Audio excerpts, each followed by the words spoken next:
Hello, guys, and welcome to episode 8 of the Birdhouse, presented by Blubird.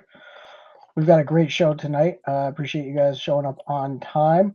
We'll have some really special guests. We're going to be talking about fundraising in Web3, Launchpads, tokenization trends, and beyond. While we're just getting the room warmed up, if you guys could do me a favor, drop down to that little purple button on the bottom right, comment, like, retweet. Do us a favor. Let's try to get some more people in here, and we will see you guys in just a minute.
All right, guys. Sorry about that. I thought you guys were listening to some music there, and I could only hear it in my headphones. So not quite sure what's going on.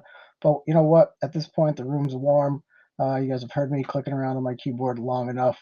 Let's just jump right into it. So again, we are working on week 8 of the Birdhouse presented by Bluebird. We're flying by here. And this week we're talking about fundraising in Web3, Launchpads, tokenization trends, and beyond. Sorry.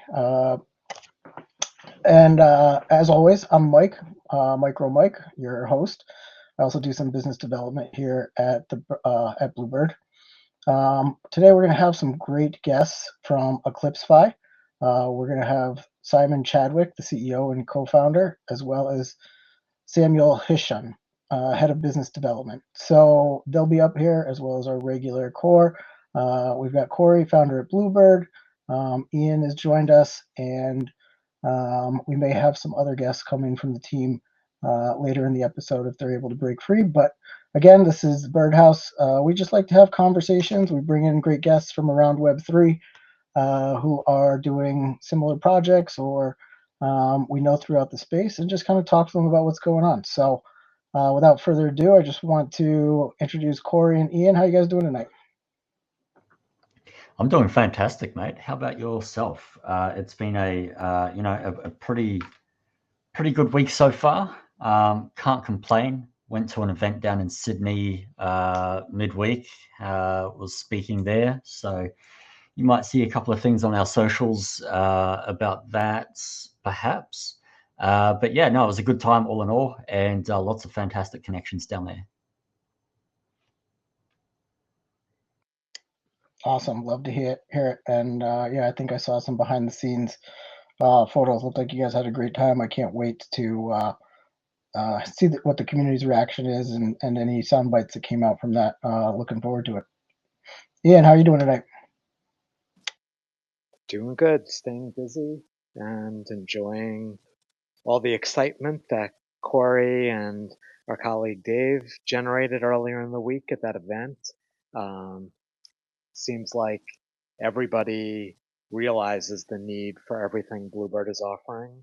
And, it's important to reinforce the community. So always good to see Corey out there because people love him. Yeah, man. We're so lucky to have him on this stage and also heading up this project. But it's great when you get out there IRL and can get in front of people too.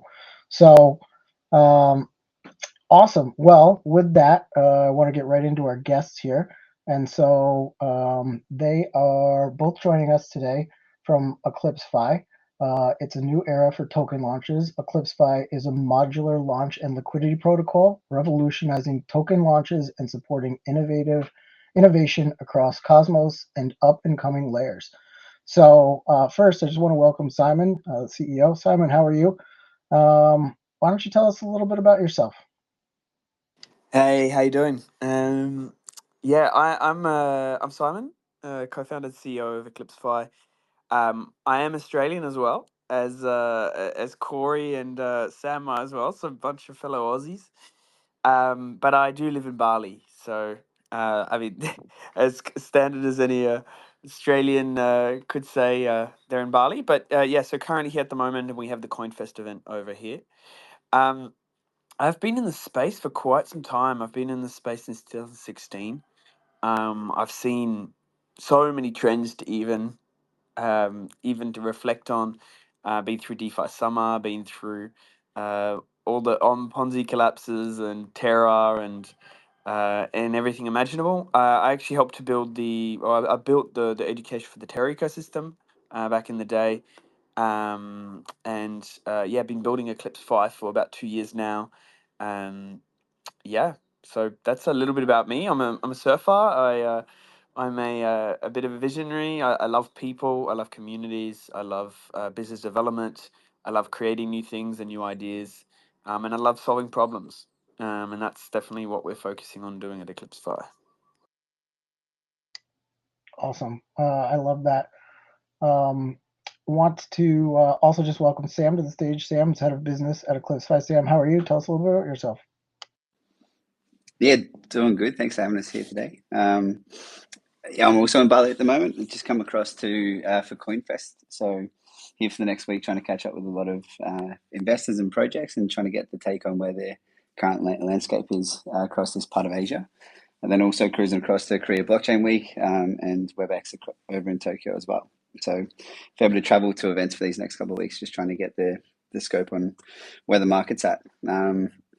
A little bit about myself is I've been in the space about 7 years. I started off with finance and economics at uni, worked for a Hong Kong VC firm, and then transitioned pretty quickly into the world of Web3. So, been across everything DeFi for about 7 years now. A lot of different projects on different chains as well, and really excited for what we're doing at Eclipse and the vision that we've been working on for the last 12 months, and where we're finally getting to now with a lot of trial and error and a lot of moving pieces in the landscape. We're starting to see the narrative that we've been building over this time start to come into fruition now. So we're pretty excited for this next cycle. Awesome. Love hearing that. And as we're up here, we like to tell stories. We like to learn about people. So I love that you kind of told us how you got into Web3 and what your purpose was. Simon, do you mind telling us how you got involved in Web3 and what you brought you into this space? Wow, that's a while ago. Um, Actually, funny enough, I discovered Bitcoin. I think it was around 2012. Where a colleague told me about Bitcoin, and I was always a little bit nerdy, like into computers and stuff, but not like crazy. And someone told me about something where I could make money mining Bitcoin on the computer, and I remember like going in and it was very low. Like you would just like join like the mining pools, and it was like really. I remember it was like it kind of felt like doing surveys on the internet or doing like it. They didn't really have like the legitimacy or anything like that back then, so it's kind of like hard to figure out exactly what this was and where it was going. But then I back in 2016, I had Nana. I sort of left it for a while. Had a colleague tell me I should buy some more Bitcoin and some more Bitcoin and silver was the thing. And I remember like getting back into the space properly, and just kind of 2016, 2017 was mostly like buying coins, and then altcoins when they kicked in 2017 and 2018. The ups and downs. I started trading on BitMEX, which was an interesting experience using leverage. And yeah, it sort of just got fascinating. Learned as much as possible during like 2018, 2019, and then obviously markets picked back up. We went into DeFi summer, and I was fascinated with DeFi and all things DeFi, and that was kind of like the big rabbit hole into DeFi and crypto, and what what a new financial system could do. And I've always been a bit of a little bit of a rebel, a little bit of a I always loved the underdog. I always loved the rising up against the establishment kind of vibes. I was always, whenever there was like some kind of, I don't know, international conflict, not in a bad way. I was always kind of like the rooting for the little guy, like the people that would self-organize and create a better world. And so yeah, that's sort of like, I saw crypto as this movement, or DeFi as this movement, to be able to like really bring back something for the people, not just another large thing built for the elites, and that excited me a lot, and I got really excited about that. So yeah, that got me into crypto and Web3, and I think insanity kept me around. Well, I'm sure we all have similar stories. Although you are officially an OG if you started getting into Bitcoin around 2012. I think I had a buddy of mine who started trading around the same time, and I looked at it and I said, "That's cool for you, but I'm not touching that." And I watched him for about 6 more years before I fully jumped in 2018. So I've read all the books, and kind of followed along just through watching him, but certainly had no skin in the game. And so, love to get your insights, especially now, as we're getting into our topic a little bit of fundraising in Web3 and tokenization, Launchpads. Tell us, what is Eclipsify? Yeah, so I mean, that's been something that we've really worked on redefining over the past, I guess, 6 months or so. When we first started Eclipsify, it was very clear that there was a need in the market for better launch solutions. And I mean, this dates back to even the early days of Eclipse. Like, I remember, starting Eclipse was like, hey, there's these tokens launching, but there was always this like quite a lot of uncertainty for projects, even on how to launch. And there was always a lot of, like, I guess, inaccessibility or unfairness for everyday users when it came to the Launchpad space. This only got worse over time, and the longer that we spent in the industry, and the longer we spent around Launchpads, the longer we spent around centralized exchanges and everything imaginable, we definitely like realized more and more how challenging like it is for projects, but also like how much retail's been burned in on this, right? So, we've kind of devolved into this, I guess, part of the industry where there's a lot more predatory actors, there's a lot more extraction, there's a lot more PvP, and it's really challenging. And it's like the trust with retail is broken around, you want to go and participate in these early projects. I remember like the ICO days, and you want to go and participate, sort of in these projects early and get access as a community member, and sort of, even if you're longer term focused and you want to kind of ride this for 2 years, you're kind of like, a lot of the value's extracted. Either, the valuations are really high and it's a tier one project and the valuations are mega high, or you have all these, actors that are extracting a lot of value at these early stages, and the project just doesn't survive or doesn't last. And like, if you're a good community member or someone who's kind of a bit more long term aligned, or holding your tokens, for a lot of times you actually get penalized for a lot of this. Like, you're the one that ends up, I guess, being the exit liquidity for everyone that comes before you that's focusing on doing this. So we really like found a lot of issues around um, token launches, and the other component was like, definitely, and even though now is a little bit early because there's not much retail left in the market, it's definitely like been a lot of complexities around DeFi and complexities with participating in the market. And so we wanted to build, like initially really started just as a launchpad, and the focus was like, let's build a launchpad with a better model that's, fairer for users, that helps to kind of bring back less predatory behavior for founders and for users. And that was sort of, I guess, the early iteration of Eclipse.fi. And that's evolved more towards, now we see building a bit of a DeFi hub focusing around all things token launches, and how do we really focus on bringing more sustainability back into token launches? How do we focus on making things more aligned so that projects and users are aligned longer term, and not just like a bunch of mercenary users doing flipping games, or a bunch of predatory insiders that are just using that as a tool to extract more from retail. So yeah, that's what Eclipse is. We're based on Neutron and the Cosmos ecosystem. Currently we've got the Launchpad out. We're about to launch Equinox, which is a governance aggregator that serves as kind of a liquidity funnel into the ecosystem. And we're working on more launch mechanisms and other products to bring out. But the mission is clear. The mission is, really, how do we create an alternative place for token launches so that founders can go and feel like they're not going to get absolutely pillaged. Users can sort of start to trust again. And yeah, so hopefully that's clear. No, I think that was really thorough, and I think your purpose and your why for doing it makes sense given the timing. I just want to toss it to Sam. Obviously head of BD, you got a chance here to put Simon on the spot. Was there anything you wanted to add to the description of Eclipse.fi that he left out or that you think is important?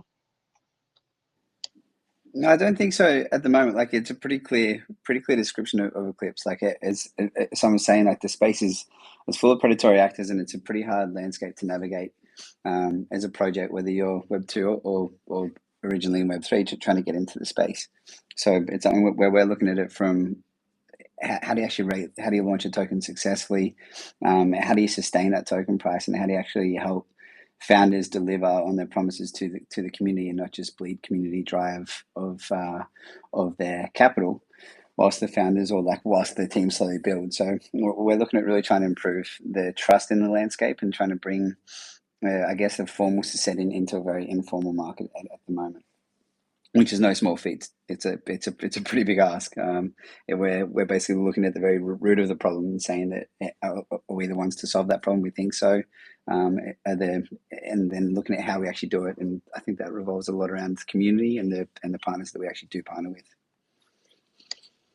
Absolutely, and I think you're absolutely right that this is something that faces almost all projects that launch in this space because of the uniqueness of how tokens are distributed and the investor cycle is.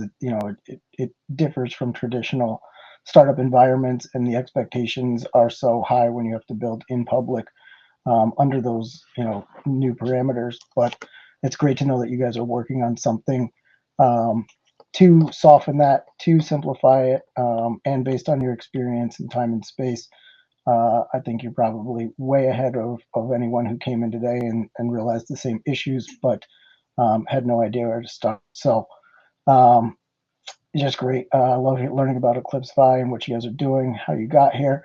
I really want to open it up now to more of a panel discussion, and we've got Corey and Ian up on the stage too.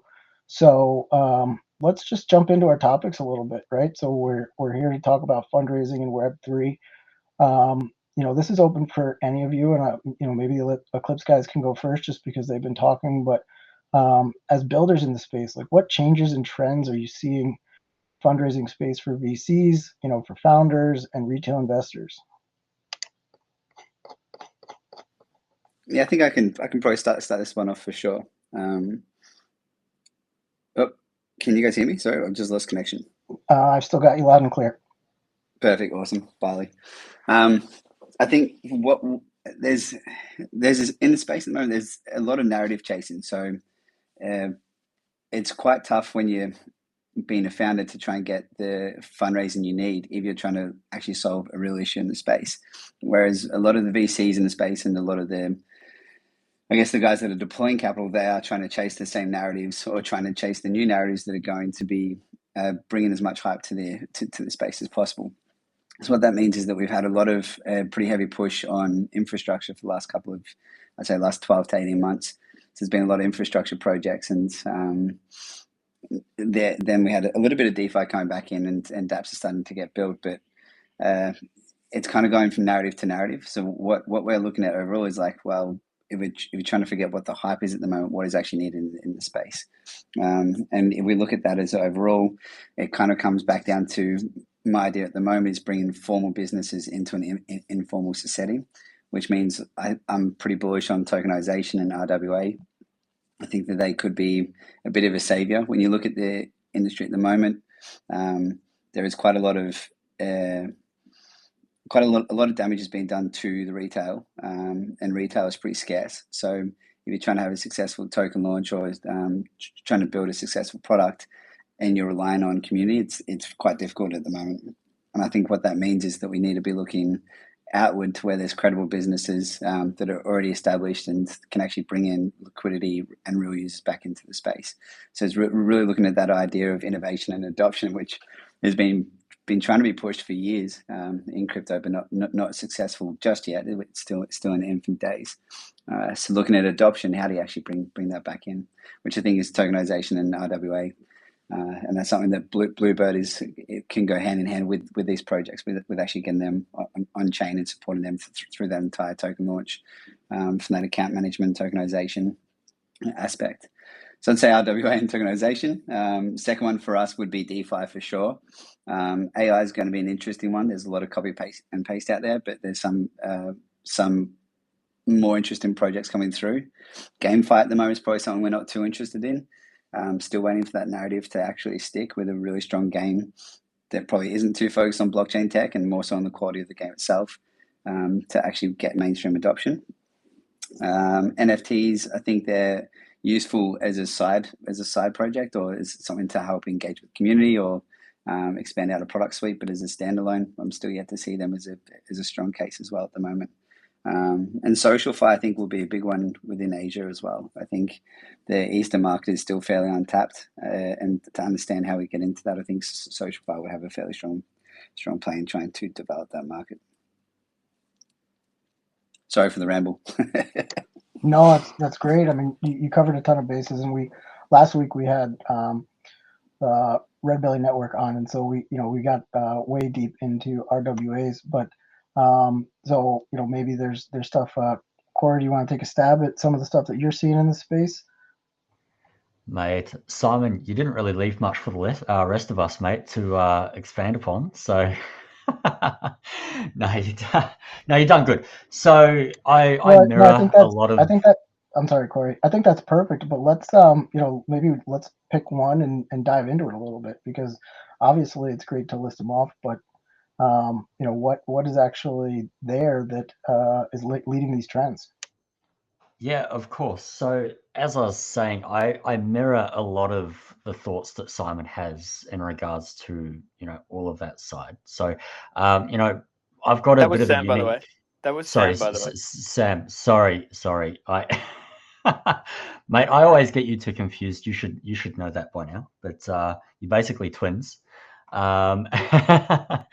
But yeah, so, from a more of a VC perspective that I can bring to the table, I suppose, the sorts of trends that I'm seeing, and I kind of touched on it a little bit at this event, just privately with speaking to a few people there as well, a few other VCs that were there. And, we were just talking about the way that projects were going. And I'm going to diverge a little bit from your question too, Mike, and go down this rabbit hole a little bit. So, and we were talking about the fact that there's really three categories that projects tend to fit into these days. You've got the first category, which is they have a fantastic business model, but their token model is weak. Or next to non-existent. It's purely there to raise funds, and it's broken. And these sorts of projects generally fail rather quickly, but the company keeps going. So we see that a lot. The second one is the opposite. So they've got a terrible business plan. the company will never survive. It cannot scale, and it will not. It just won't go anywhere. However, their token and the industry that they're in is got enough hype next to it, or behind it, I should say, that their token will launch. They'll do very well for about, again, 6 to 12 months, and then they'll vanish. They'll just fade into the nothingness of the space. And the third one is, well, it's a unicorn. It's a combination of the best of both. So they have a fantastic business model and a fantastic token use case, that will bring longevity on both sides of their enterprise.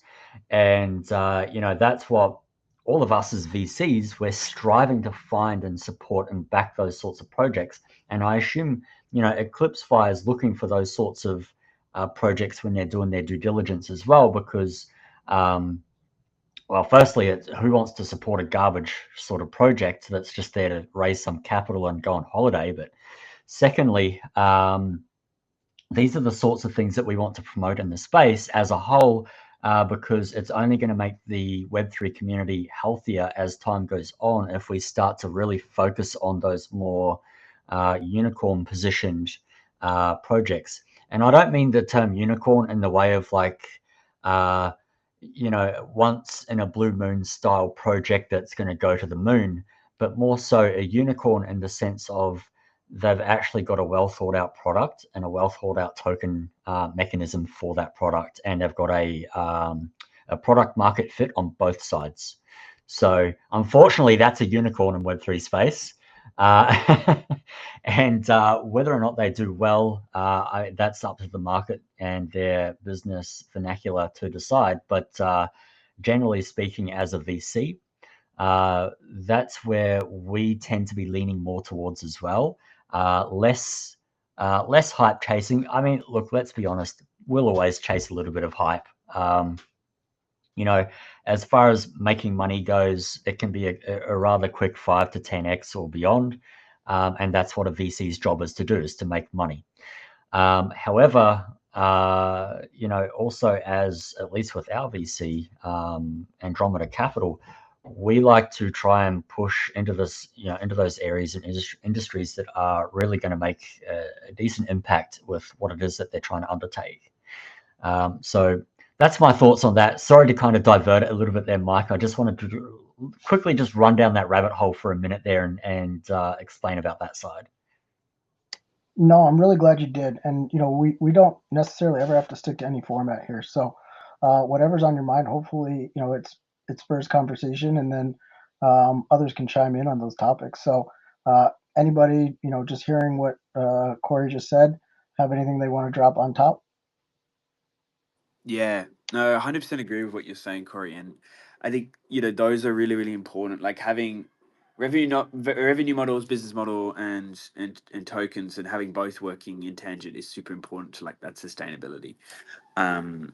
Like one of the things as well that I would add on top that's challenging in the crypto space, and I've had this conversation with many, I guess, investors or advisors or bigger parties, is that one big issue that you do get in the space is that accessibility of liquidity or capital is either really hard or or comes too easy.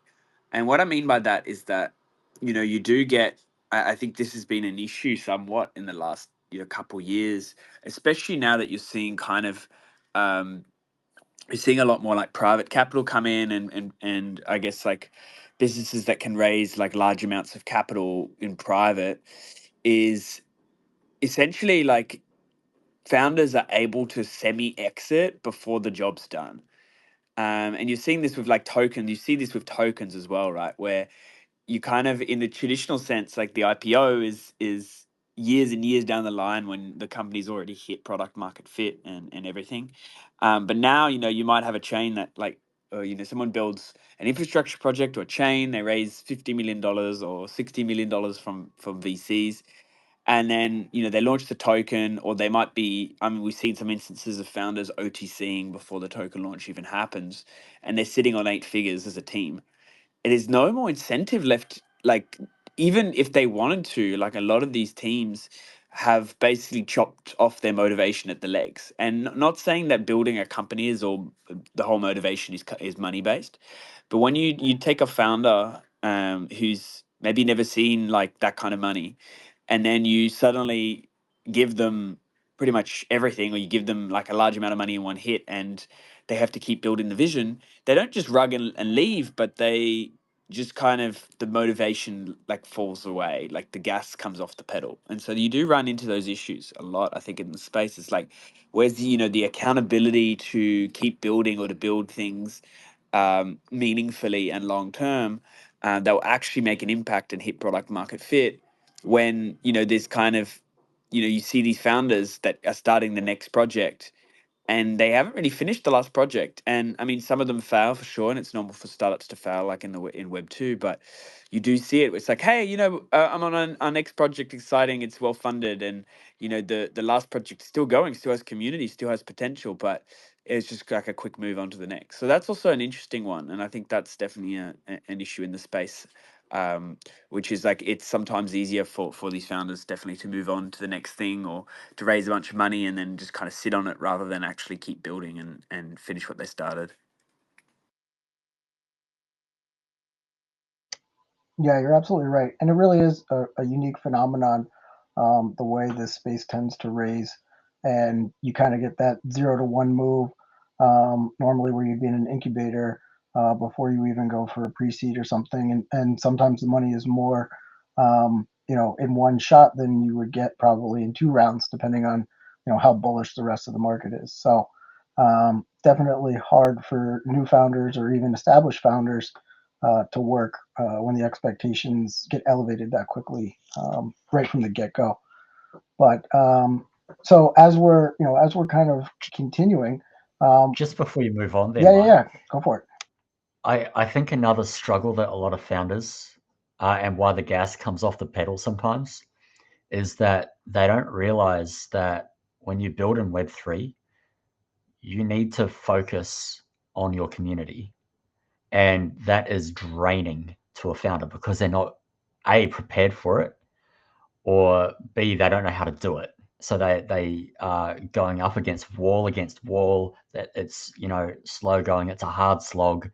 And, that way, what happens is they get really, disenfranchised with what they're doing because they think they've got this fantastic product market fit, but their community might not be as, growing as they had intended in their mind. Maybe something had been, told to them by one of their advisors or investors that it should go like this, and it just doesn't. And as a founder, like, that can wreak absolute havoc to your state of mind, because it's no longer just, oh yeah, we're here to build a cool product, and then when it's ready, we'll launch it and it will just get used. That's the Web2 way of doing it. Now there's the Web3 way, where you've got to build a community alongside your product, and sometimes the community is like so brutal, and people can take it personally, uh, and it can turn into a really nasty kind of environment really quickly, because people feed upon that negative energy that's put out into that, whatever that community might be. Maybe there's some slight FUD that might have happened. It can snowball really quickly, and that's also really hard to recover from as well. So, a lot of the pitfalls that founders find themselves into, are because they're just not prepared for the community aspect of Web3, and that can lead them to, like you were saying, take their foot off the pedal. That's not always the way, but it is certainly, I think, a really a big thing that people just overlook. And yeah, so that's my trailing thoughts on that. We can I would say keep. that's almost a separate, like, I think what you mentioned is 100%. I think that happens a lot, but I think there's different like categories, or I guess like buckets of this, because I've seen, it depends, like, or like some of the stuff I'm mentioning, there's a few categories. Like, you have like the big infrastructure where they've raised like a large amount of capital. Typically they have community, or they have like teams in place kind of managing that, and it's just just large amounts of capital. I mean, I don't want to name any names, but there's big infra projects that have, they've accessed capital that they've never had before before they've finished the job, right? Basically. And because of that, like they've, they haven't like scaled up slowly. It's just kind of, they might have done one round and raised, $5 million, and then they do the next round and raise 20, and suddenly their token valuation the VCs are putting on it is like insane. And then they can OTC their team bags out, and we see this kind of stuff. That's one bucket. I think what you mentioned is probably really actually one of the most challenging things as a founder of Web3, especially now, like when the cyclical nature of crypto or cyclical nature of Web3 means that like there's not that much community around right now, right? There's not a lot of there's not much retail, and the expectations of the founder is not good enough to just build the product and do this and do that. You need to have, as you said, the community, the product, everything around it. And in Web3, sometimes it can be expensive and difficult to get a product to market. Like, you know, MVPs and smaller MVPs are definitely still possible, but it's different because you have to go through like audits, and you have to go, if you DeFi, for example, and you want to launch a money market or a vault, you need to spend like 100K on audits, just to get that to market, right? There's so much tech costs required to kind of get that out, and it's not as easy as just, I mean, you could do testing behind the scenes, but it's very hard to kind of necessarily get the same impact as if you had that product out in the market. So I fully agree, and I think what you're mentioning is like founder burnout, and I think that's huge. Combine that with the fact that a lot of crypto is remote teams, and throw on top of it the limited amount of talent pool when you're building an organization, a Web3 organization. Like, I think, firing, hiring, talent, and everything is always challenging as a founder. But I think in crypto, like, combine all these pressures that you're talking about, like the pressure of community expectations, pressure of capital expectations. If you want to raise money, like VCs asking for a different thing than community, they want to see hype, they want to see all this sort of stuff. And then throw in the mix that, for example, if you're looking for like a lead developer, or CTO, that might, the talent pool might be massively reduced or expensive. Or if you're looking for someone in marketing or business development or all these areas, like the talent pool of people that are Web3 native or experienced and self-starter and good within that industry is so much smaller than in Web2. It's tiny. And so then building a solid team with good talent and all this sort of stuff becomes extra challenging, and that's a whole nother pressure as a founder. That burnout can happen quicker, in terms of hiring and manning the teams the right way. I don't know if you guys have experienced that as well, or run into this kind of stuff. Well, I can say I certainly have on some of the teams I've been on, as well as projects I've supported as a community member. I've had the kind of luxury, but also vantage point to look at both sides and say, yeah, well, this is my expectation. And fortunately for some of the founders of the communities I'm in, I'll be able to talk to people and be like, listen, just because it doesn't seem like the ball's moving, here's the 50 things that are probably going on behind the scenes.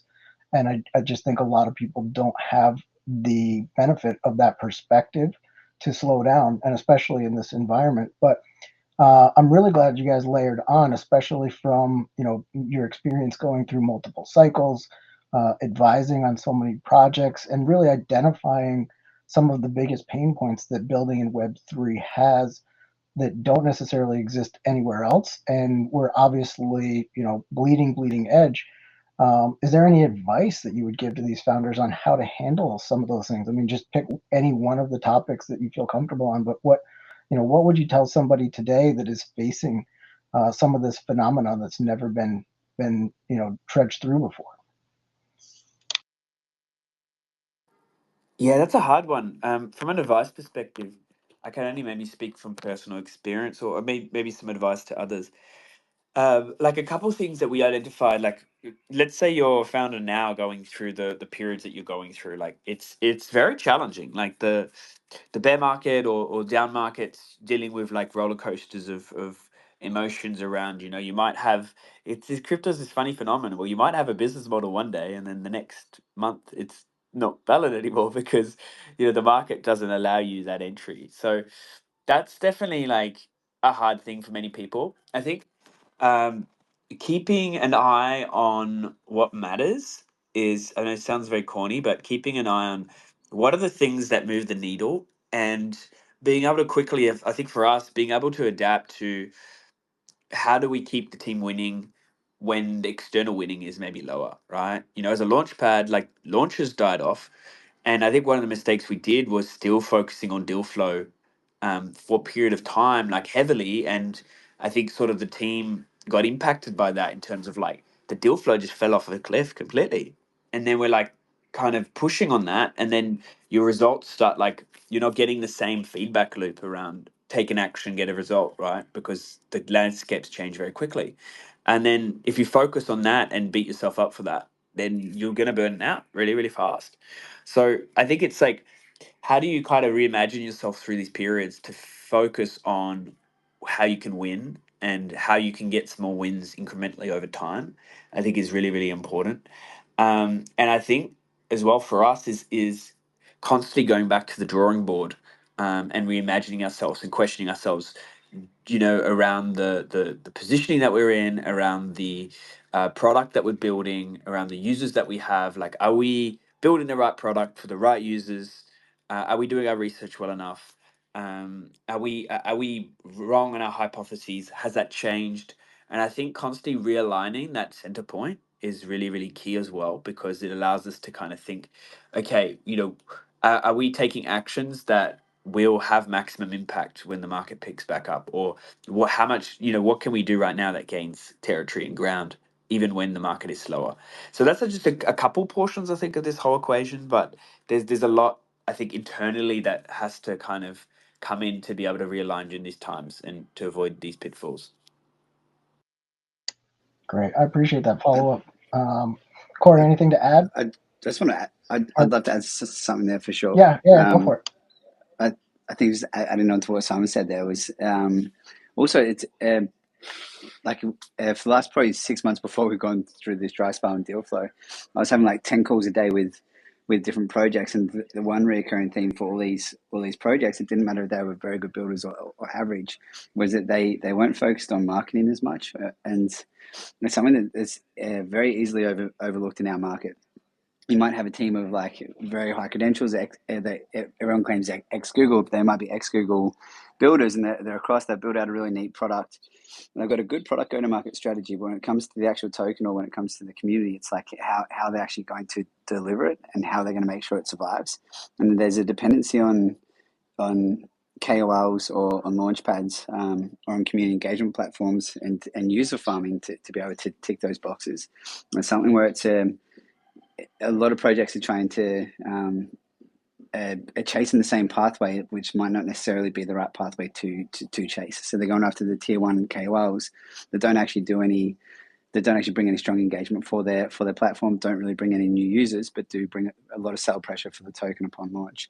Or they might not have a marketing plan that's fairly clearly laid out that can actually bring in new users or bring in the community that is actually needed to have a successful launch. But then on top of that, to build that cult-like following afterwards.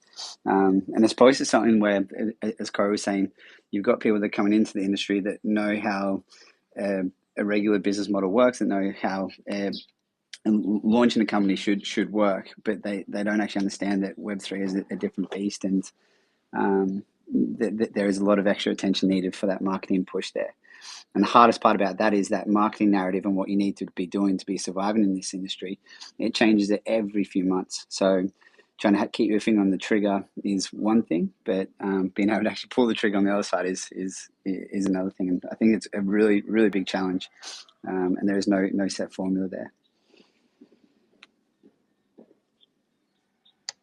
Yeah, it you know, as I'm observing this kind of going through my first cycle, you know, from joining during a bull run, then living through this last bear, and now seeing, you know, the potential for another run up as we come into this, you know, these next few seasons. I'm also noticing from my experience in traditional startups that while there was a lot of hype and mania around certain projects because of their ability to get out and produce a white paper that made a lot of sense, or a a roadmap that seemed exciting and novel at the time. We're also seeing now that the investor, and I'm sure you guys going through a few cycles have seen this too. The investor or the community member has matured, and their quote unquote bullshit meter is better than it was.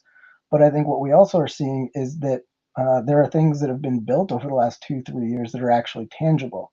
And so you may have a project that is coming from a brand new concept without an MVP, and they have to market a certain way to attract that attention and get that initial lift off. But then there's a secondary burn type of marketing where it's more of the traditional go to market strategy, but you're not just marketing to your B2B or your B2C, you're also marketing to your community. And that's kind of a new phenomenon as well. So just really interesting stuff. You guys ticked off a lot of fun ideas in my head. But as we just kind of close this conversation about fundraising, and talking about advice for founders, just give anybody on either team an opportunity to share what Blubird or Eclipsify does to simplify that process for new founders. Yeah, I guess I'll quickly jump in and let Simon or Sam, jump in after. So on the Blubird side, it stems from a lot of my experience launching projects, advising founders, and investing in projects. So a lot of the tools that we've created helped us streamline a lot of the tasks that we know they have to undertake anyway. They're boring to undertake. They often require certain skill sets to get right, and they're easy to screw up, basically. A lot of it comes down to data integrity and sometimes a bit of complex mathematics as well, with some of the things to do with their token, to do with their fundraising, and just in general people management. So with the Blubird side, we help to streamline a lot of those processes and really, allow the founders to go back to focusing on A, their product, and B, their community, and leave all of the boring admin stuff and that sits in the middle of all of that helps it get to the end of where they need to go to, but they've got that time to really focus on the key areas so they can deliver it on time and beautifully, fingers crossed. So that's that side, and then obviously the investor side couples in with that. So with the investor portal, being able to again people manage the participants in said project and do that in a way that doesn't cause friction, so they can do what matters and speak to launchpads such as Eclipsify to get their project out into the market. I really like that about Blubird, and Corey, you nailed it with that with the word integrity. It's something that we haven't actually touched on in this call, but it's something we could have a whole another spaces about. But it is the integrity in the space. I like that about Blubird, how you've built something that can be fully transparent, and that whether it's community or the project can then see where are the main wallets, where are the funds coming from. Like if there's a lot of sell pressure on market, where is it actually coming from? Is it internally the team? Is it KOLs? Is it the investors? And that also pushes a lot of transparency and trust back into the community as well, to see, okay, the founders are still there, the team's still there. There's no malicious or suspicious activities actually happening. And it's something that's definitely needed. I'm sure you've been advising across this space for such a long time and investing in the space. You've also had those frustrations where the project's good, everything looks amazing, but there's some wallets in there that you can't actually track that have got a ton of tokens and they're selling very aggressively. So I think it's a really interesting, very, very small aspect, but still a very interesting aspect of what Blubird are doing. It's pretty cool. Yeah, we were talking a lot about this recently when we were talking about solving some of these issues that need to happen. The two things that need to happen, I think, the most to be able to rebuild good launches or these environments is, on one side, you need to be able to build a strong community that's aligned and longer term. And on the other side, you need to be able to create trust and transparency with projects and everything else going on, because these new retail and users and communities have been burned so many times. They just don't care anymore. They've become a lot have become hyper nihilistic, which is, I think, what happens a lot with meme coins and a lot of flipping and stuff, is that the community members are used to being the bottom of the barrel, or the exit liquidity, and they get wrecked enough times that they just stop caring. And so to be able to actually bring investors back in a way that they're like believe in something, and they're willing to kind of participate and fund and back projects again, that trust needs to be rebuilt. And you need to build something that's very aligned with I guess aligning that trust. If you can do that, then again, to founders, the thought process behind this is that if you build a very strong community of investors that are longer term focused, that's great for great founders and builders. That's something they can tap into, but there needs to be accountability there. So I think that's definitely great. What Sam touched on there, around like trust and transparency. So I'll jump in too. I agree the importance of trust, community. It's very important with emerging technology, early adopters, because you want to build a maturity level with the market.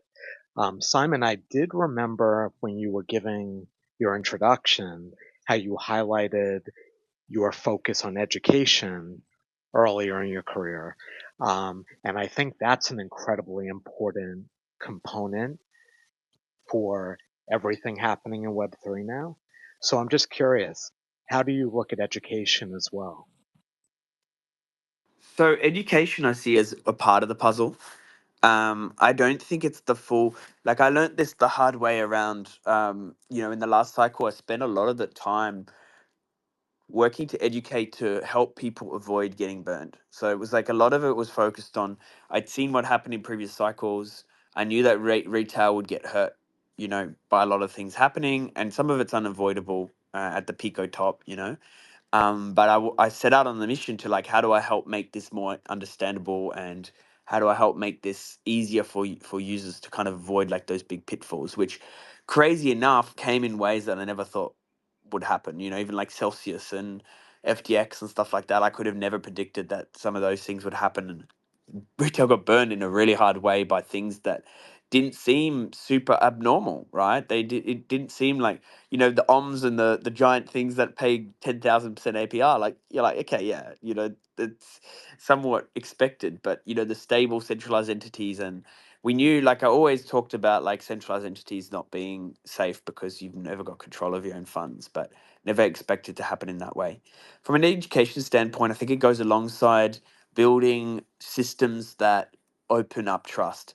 So I think, like, as those of us who've been in blockchain for a while know that somewhat blockchain tech has the power to help with trust minimization. It's like, it helps to create systems that mean that people don't need to rely on trust as much to, um, for example, when you're dealing with your banking, it's like you don't need to trust a middleman or an intermediary that they're doing the right thing with transactions, and not double counting.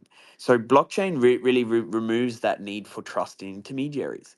But in the same way, we need transparent systems that remove the need. Not They don't remove the need for trust, but they increase trust with other parties. Like, if you're fundraising and you're funding a new startup, there needs to be maximum trust and transparency. And I mean, the Web 2 world has massive systems and regulation. Not saying it works well, but in place, because they identified, like, this is the whole securities law stuff, is the fact that for the most part, early startups are risky, and there's bad actors around. And I'm not saying it's just founders, but there's bad actors around, and trust and transparency needs to be increased. Otherwise, what happens is retail gets burned over and over and over and over and over, loses trust, and then the industry shifts completely to a point where retail doesn't invest in early startups anymore. So they lose the opportunity, and then you create all sorts of new cartels and new systems. And so we need to increase that trust, and then education comes on top to meet people at their level, I think. I think education isn't like, hey, you need to know all this stuff at a super deep technical level to be able to do X. I think with applications and UX, for example, that needs to be simplified to the easiest user possible. that fits in that category. And then education serves to like help people understand stuff better, but also how to avoid pitfalls. So I think it's a merging of a multiple things that blend into one, but education isn't the only thing. That makes sense. And, I'll bring up one other point. I know you said you're in Bali. Sam, I think you mentioned being there and then traveling for a bunch of events. I think a lot of people these days, post pandemic, even before that, look at Web3 and evolving technology and everything is virtual. But I think it's incredibly important to be present in real life at events, in community efforts, to show that this isn't just an avatar running a company.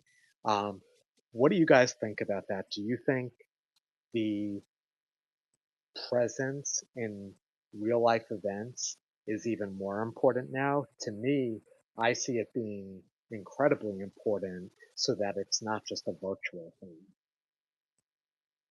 I might just quickly touch onto that and let Sam and Simon come in after as well.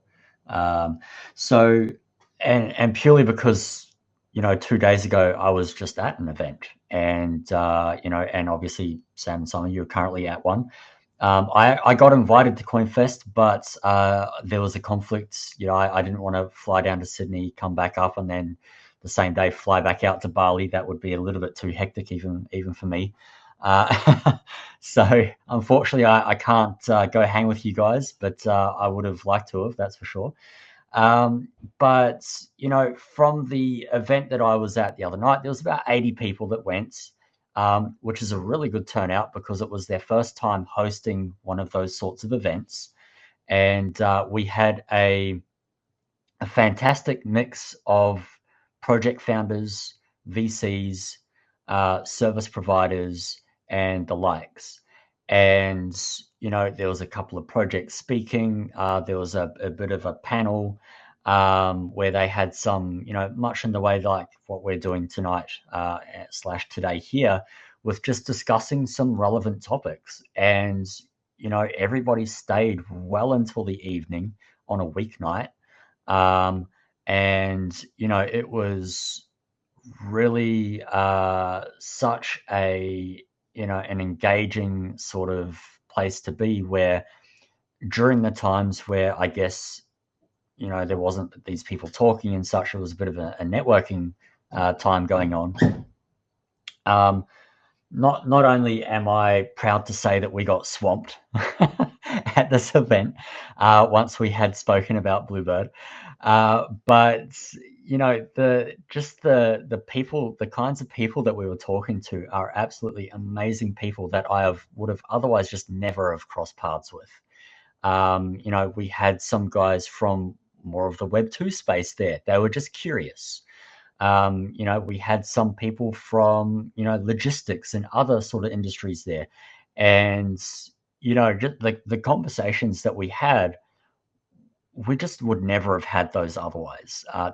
There's no other circumstance that would come up in a online scenario that would ever expose me or any of our other team members to these sorts of people. So I think they are still a very underrated sort of thing to go and do, and I understand why people glaze over it. It's because of the fact that you've got events such as, and maybe Token 2049 is a bad example because they are still a very good event, and we're also going to that one as well. But there's other large crypto focused events where a lot of the people who attend, they just go there to shill their project. They don't go there to meet people. They don't go there to grow their networks. It's just basically projects shilling to other projects, and there's not really much value. There's not a diverse audience in that respect, and that's why those projects or those events, they give the rest of the events a bad name. So I think what the key point there is, and the key takeaway is, find events that have a varied attendance base in terms of their industry. And those are the ones that you'll walk away from thinking, wow, that was amazing.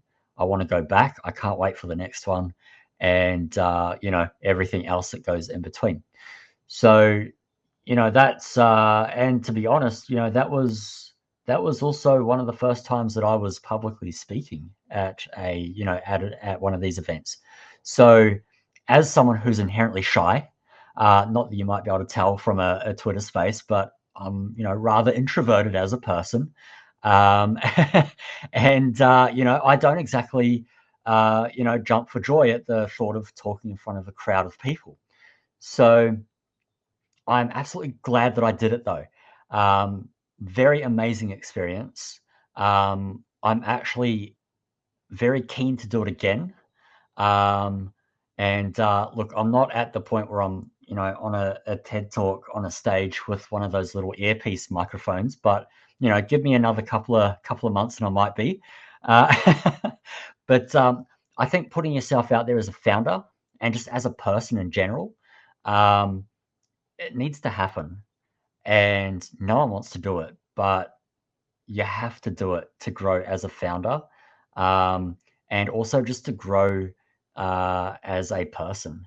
So highly recommend it. 10 out of 10. Was scary as anything, but still loved it. I'll leave it there. Yeah, I definitely agree with that takeaway. I think that, I think you've pretty much summed up. There's not much more to add, but my key takeaways for events is definitely the same thing. It's more so about relationship building and networking, rather than trying to show your own project or trying to do a hard sale or trying to bring in leads or whatever the old KPIs are. Whereas I think it's a lot better to approach these in a way where it's who can I talk to and what value can I give them, and vice versa. So yeah, it's been an interesting one for us so far these last few days, just having an array of conversations with guys from OKX and Ripple, and then some complete degenerates as well, and some KOL managers, and it's been very interesting just to have the conversations and start to get an understanding about what other people are seeing in the space, and it either backs your intuition or what we're seeing in it, or it helps to challenge and question my views. And at the same time, it's always nice to have a cheeky margarita with a new person and get a bit wild with the Asian crowd. It's fun.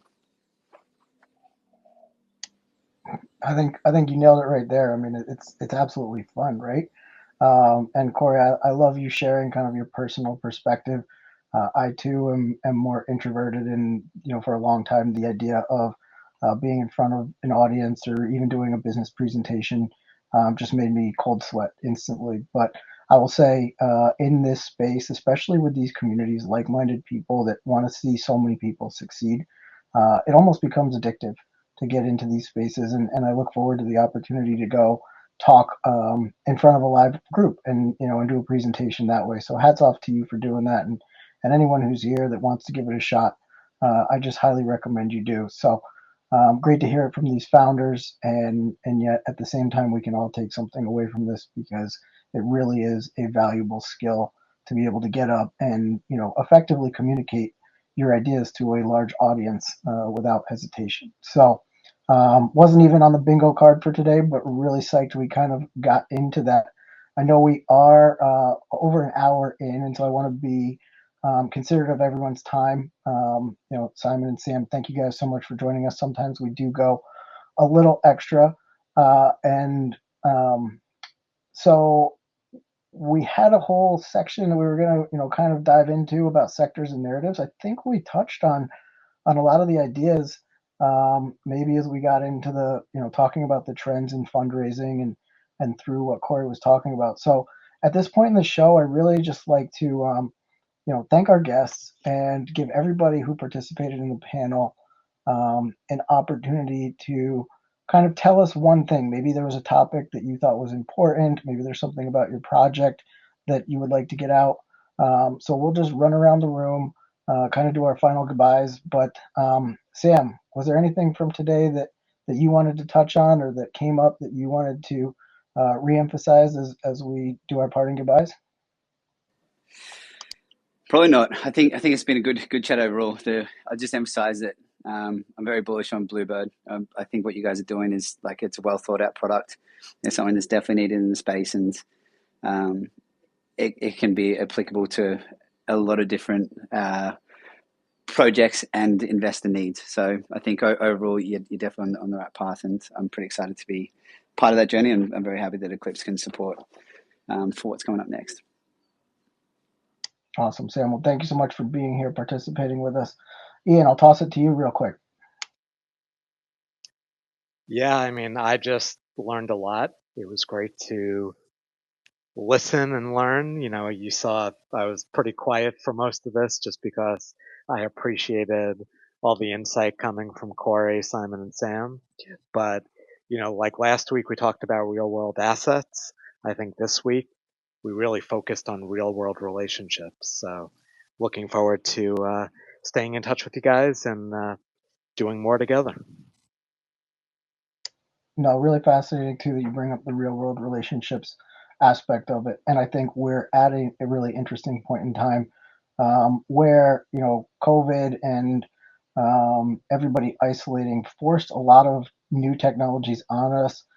Clubhouse at the time, you know, Zoom, now it's Spaces, Slack, you know, Discord, all these different communication methods. But it is really important, and we're seeing over the last year and a half or so while we've been in this bear that the IRL events are coming back, you know, in traditional business and in the Web3 space. And I can only imagine what, you know, the parties will be like in terms of face melt when we go full bear again. So those real world relationships are definitely something to build on and great places to enjoy yourself, but also take a new approach to networking, and then, you know, you can be global and still use all these tools we have, but go make new friends in new places in the world. So I'll just use that as my time for my final goodbye, but I thought that was an interesting point too, and something that we'll continue to see evolve as we get further down the road and into this bull market. Simon, I want to give you an opportunity. You've given us so much to think about, but any last thoughts, takeaways, or things that we should know about Eclipse 5? And I think we covered a bit. I mean, there's just so much to kind of delve into. I think had my rambles and sort of opened it up a lot on the space. And I think just reiterating the need to rebuild trust if we want to move forward is very key. I mentioned it a few times in this space, but understanding that retail, I've had many conversations with people in and outside of the space, and just realizing how much people got burned, and we like expect that, you know, people are just going to come back and do the same things that they used to do, but you know, there needs to be like more trust and transparency rebuilt so that we don't fall back into the same traps of people getting hurt over and over and over. Perfect. Corey, bring us home. Mate, I feel like this is one of those spaces that we could quite literally talk for hours and still have plenty of topics and you know, amazing things to cover, to be honest. And I'm actually a little bit sad that we have to wrap it up now, because there's a lot of things that I actually wanted to touch on tonight, but I don't think we have the time, which is good, because we'll just have to get you guys back, and you know, we'll have to have another one of these fantastic spaces again sometime soon. But no, I definitely love that we unexpectedly went into the turn of you know, in real, you know, meetups and such. I just wanted to highlight, you know, you don't need to fly around the world to do this. There's going to be local events that you'll have, and start there. If you're, you know, if you're in and I guess it depends where you live, right? I'm sure there's some people who are quite, you know, out in the sticks, so to speak, and you know, a little bit too far to travel perhaps.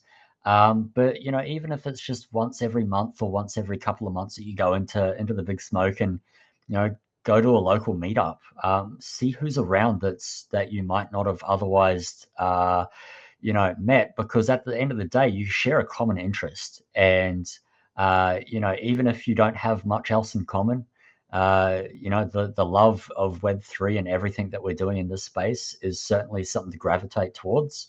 And who knows, you might find your next best friend there. You know, I certainly found a few new friends the other night that I dare say I will remain friends with for a good while, and hopefully a rather good while.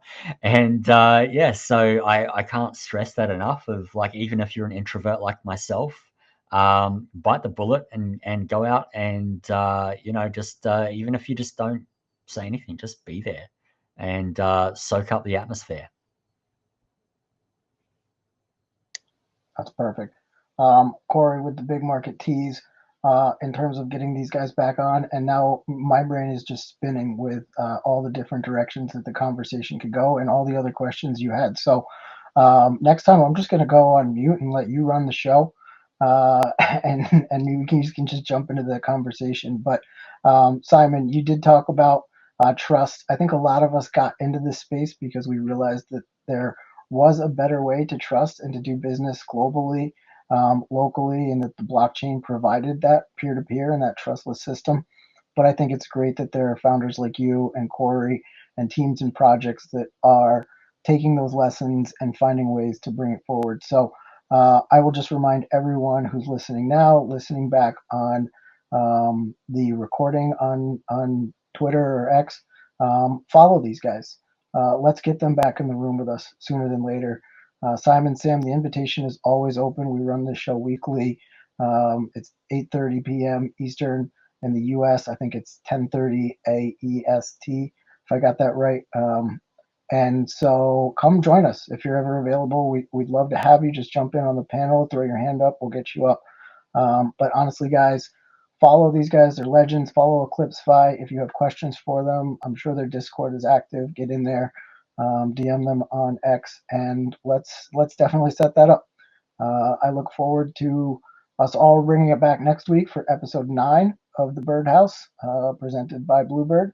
And I hope you guys have a great week. I will try the outro music just in case, but if not, I will see you guys later. Awesome. Thanks all for joining us tonight. Yeah, thank you. Appreciate it, guys. Thank you. Thanks, Sam.